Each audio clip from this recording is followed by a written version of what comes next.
Depression ही एक गंभीर पण उपचारयोग्य मानसिक अवस्था आहे. अनेक लोक याकडे सध्या दुःख म्हणून पाहतात, पण प्रत्यक्षात ती मेंदू, भावना, वर्तन आणि शरीरावर परिणाम करणारी अवस्था आहे. यामध्ये पहिल्यांदा दिसतात ती म्हणजे भावनिक लक्षणे. आपण सतत उदास राहतो, खिन्न किंवा रिकामेपणाची भावना आपल्याला सतत बोचत असते. आयुष्यात काहीच आनंद वाटत नाही. पूर्वी आवडणाऱ्या गोष्टीतही सध्या रस कमी होतो. स्वतःबद्दल नकारात्मक विचार येतात, जसं की मी काहीच नाही, मी निरुपयोगी आहे. खूप अपराधीपणा किंवा स्वतःला दोष देतो. निराशा, माझं काही होणार नाही अशी भावना. सतत रडू येतं, विचारांमध्ये बदल होतात, एकाग्रता कमी होते, निर्णय घेण्यामध्ये अडचणी निर्माण होतात. सकारात्मक विचार न येता नकारात्मक विचार जास्त येतात. मृत्यू किंवा आत्महत्येचे विचार सतत मनामध्ये येतात. दुसरे दिसतात ते म्हणजे शारीरिक लक्षणे.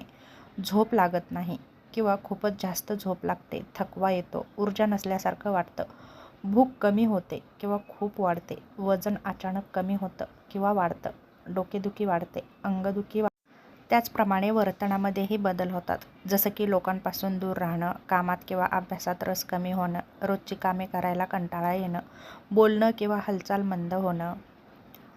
यासारखी लक्षणं जर आपल्याला दिसत असतील तर तुम्ही मात्र नक्कीच डिप्रेशनमध्ये आहात. ही जर लक्षणे 2 आठवड्यापेक्षा जास्त दिसत असतील आणि रोजच्या आयुष्यावर परिणाम करत असतील तर ते डिप्रेशनचे संकेत असू शकतात. महत्त्वाची सूचना म्हणजे प्रत्येक दुःख हे डिप्रेशन नसतं, पण जर लक्षणे जास्त काळ टिकली किंवा वाढत गेली तर मात्र त्याचा आपल्या आयुष्यावरती गंभीर परिणाम होतो. म्हणून तुमच्या मनामध्ये आत्महत्येचे विचार येत असतील, स्वतःला इजा करण्याची इच्छा होत असेल तर अशा वेळी ताबडतोब डॉक्टर किंवा समुपदेशकाकडे जाऊन योग्य ते सल्ला नक्कीच घेऊ शकता. डिप्रेशनवर उपचार उपलब्ध आहेत. मानसोपचार तज्ज्ञ आहेत. डॉक्टरांच्या सल्ल्याने तुम्ही औषधे घेऊ शकता, जीवनशैलीमध्ये बदल करू शकता. पण लक्षात ठेवा, डिप्रेशन ही कमजोरी नाही, ही एक वैद्यकीय समस्या आहे.